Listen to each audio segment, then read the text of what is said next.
You ask Tiger to solve. This deals with linear equations with one unknown.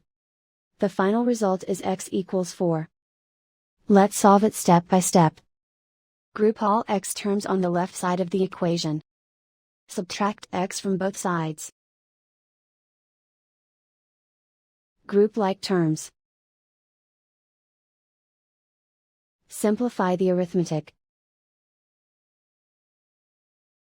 Group like terms.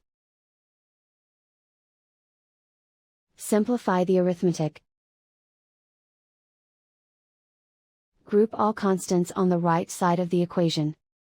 Add 2 to both sides. Simplify the arithmetic.